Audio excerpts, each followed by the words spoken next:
선비를 찾아서 이 시간에는 운곡 원천석 편입니다. 흥망이 유수하니 마눌 때도 추체로다. 500년 왕업이 목적에 붙였으니 석양에 지나는 손이 눈물겨워하느라. 이는 고려의 충신이 원천석의 시조입니다. 자, 고려가 멸망했습니다. 이미 망한 고려를 원천석은 몹시도 그리워했습니다. 이미 간 나라에 대한 그리움은 원천석으로 하여금 만월대를 찾게 했고 석양 아래에서 눈물을 짜게 했던 것입니다. 고려의 수절신으로 추앙받는 이 운곡 원천석은 고려가 망하고 이성계 일파가 정권을 쥐자 투임금을 섬길 수 없다 해서 배설을 내놓고 강원 원주 땅의 치악산으로 숨어 들어갔습니다. 원천석은 고려 충수광 17년 1330년이죠. 7월 8일 원주 원씨 시조인 원경의 19대손인 원윤적의 둘째 아들로 태어났습니다. 문장이 뛰어나고 학문이 해박한 그는 고려가 망하자 치악산에 숨어서 젊은이들을 지도했습니다. 이중환의 택리지에도 나오듯이 원주는 두매와 가까워서 난리가 일어나면 숨어 피하기가 쉽고 또 서울과 가까워서 세상이 편안하면 벼슬길에 나갈 수 있는 까닭에 한양의 사대부가 많이 여기서 살기를 좋아했던 것입니다.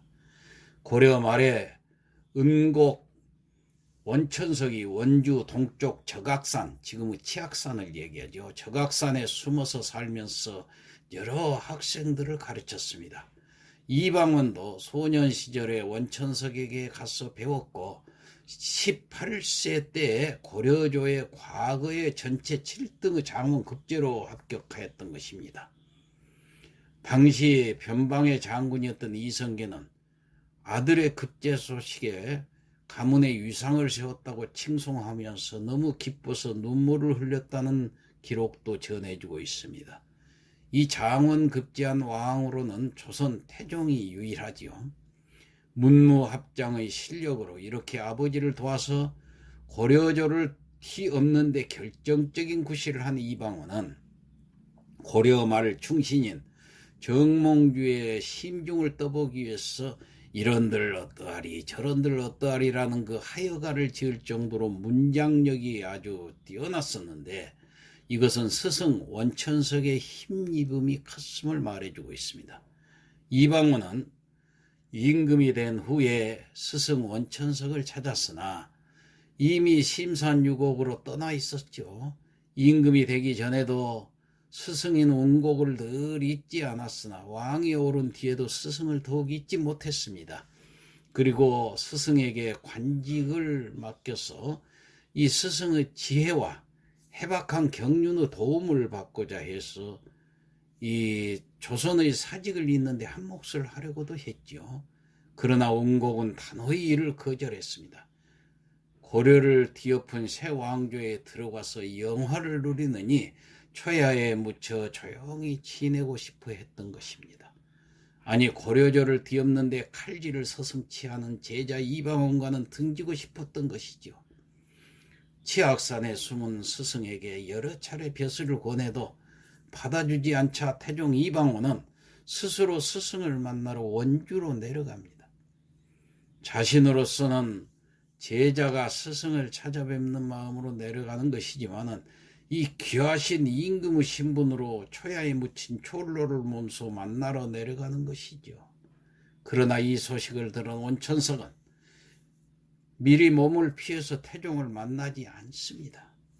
300리길이나 되는 먼 길을 지체 높은 임금의 신분으로 친히 만나러 갔음에도 한때 그의 스승이긴 했지만 한낱 백성의 몸으로 감히 그 귀하신 지체를 배짱 좋게 피해버린 것입니다. 다만 옛날부터 밥을 짓던 늙은 할미만 머물러 있었지요. 임금이 선생의 행방과 간기를 물으니 태백산에 친구 찾아갔다고만 대답합니다. 임금은 스승을 만나지 못하고 대신 그 할미에게 많은 상을 주고 운곡의 아들을 기천의 현감으로 제수하는 관고, 사령장이죠. 관고를 두고 떠났던 것입니다. 태종은 영월 땅까지 가서 운곡을 또 찾아보았지만 끝내 찾지 못하고 맙니다. 결국 태종의 옛 스승 방문 노력은 이처럼 수포로 돌아가고 말았지요. 그래도 운곡에게는 옛 제자를 만나고 싶었던 미련은 있었던 것인가요? 자신을 찾기 위해 많은 땀을 흘리고 돌아갔다는 사실을 뒤늦게 알게 된 운곡은 그 미안한 마음을 달랠 겸해서 대궐을 찾아갑니다. 운곡이 대궐을 들어가려고 하니까 골문을 지키던 수문장이 그를 막았죠. 옷차림을 보니 대단치 않은 선비쯤으로 알았던 모양입니다. 운곡은 수문장에게 말을 했어. 들어가서 여쭈어라. 대왕께서 나를 스승의 예로 맞이하시겠다면 여기까지 나와서 맞을 것이고 신하로서 만나겠다면 입고를 하러 가지 않을 것이다. 수문장이 가서 말을 전하러 들어갔을 때 어느 틈에 태종이 이미 대궐 문까지 나왔어요. 오랜만에 만난 두 사람 사이에서 주고 오간 말은 그 나라 사정과 운곡의 벼슬 문제였습니다. 그러나 운곡은 고향에서 여생을 보내겠다면서 정사의 뜻이 없음을 그 자리에서 분명히 했던 것입니다.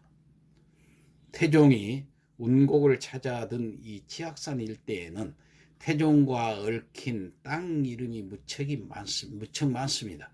치악산의 동쪽 골짜기인 지금의 횡성군 강림면 강림리의 태종대는 태종이 운곡을 찾다가 지쳐서 쉬었다는 데서 나오는 이름입니다. 또한 운곡이 만나주지 않아서 원통하다면서 태종이 탄식하며 넘었다는 원통죄라는 고개도 있습니다. 치악산 서쪽 골짜기에는 입석대라는 네모진 돌기둥 모양의 큰 바위가 솟아있는데 이 입석대는 태종이 운곡 선생을 찾기 위해 이 골짜기를 지나다가 하늘을 찌를 듯이 솟아있는 이 묘한 바위를 신기하게 바라보느라 발길을 못 들리고 오래 머물던 곳이라고 합니다. 이렇듯 지조가 굳었던 운곡 원천석은 죽어서도 자신의 고향인 원주에 묻혔습니다. 원주시 행구동 돌경이 마을의 뒤 골짜기 묘소 앞에는 조정에서 운곡의 고절을 가상히 여겨내린 묘비명인 고려국 원천석 지묘라고 쓴 묘비가 있고 묘소 왼쪽 아래로는 이명은이 짓고 허목이 쓴 묘비가 세워져 있습니다. 묘소는 원주시 행구동에 있고 비석에 고려국이라는 글씨가 명시되어 있어서 그 지조와 절개를 느낄 수 있으며 묘의 방향이 개성의 고려 궁터 방향으로 향해 있어서 운곡 선생의 충절이 어떠했는가를 말해주고 있어서 참 보는 이로 하여금 숙연해지게 합니다. 자, 그러면 그가 남긴 시조 한 수를 읊어보겠습니다. 우리 시조를 되살린다는 자긍심을 가지고 가사를 따라서 읊어보시기 바랍니다. 마음이 평안해지실 것입니다. 흥망이 유수하니 만올 때도 추초로다. 500년 왕업이 목적에 붙였으니 석양에 지나는 손이 눈물겨워 하노라.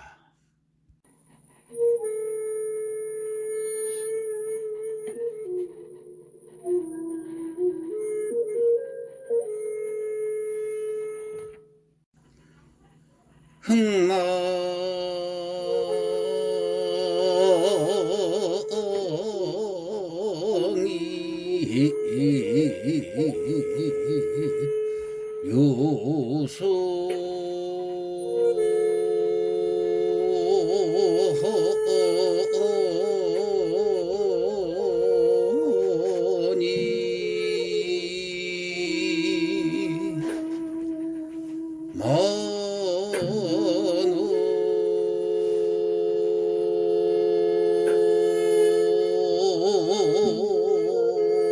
올 때도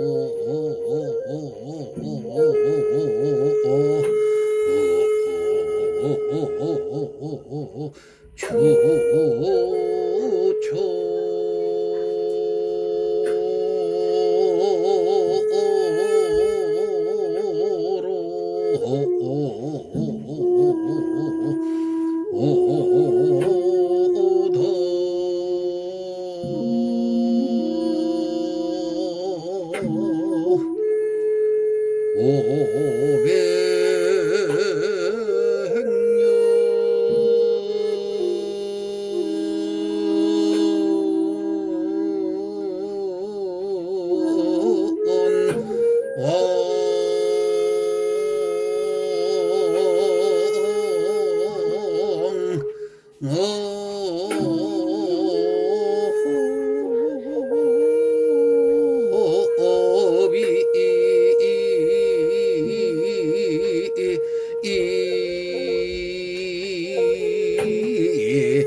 눈물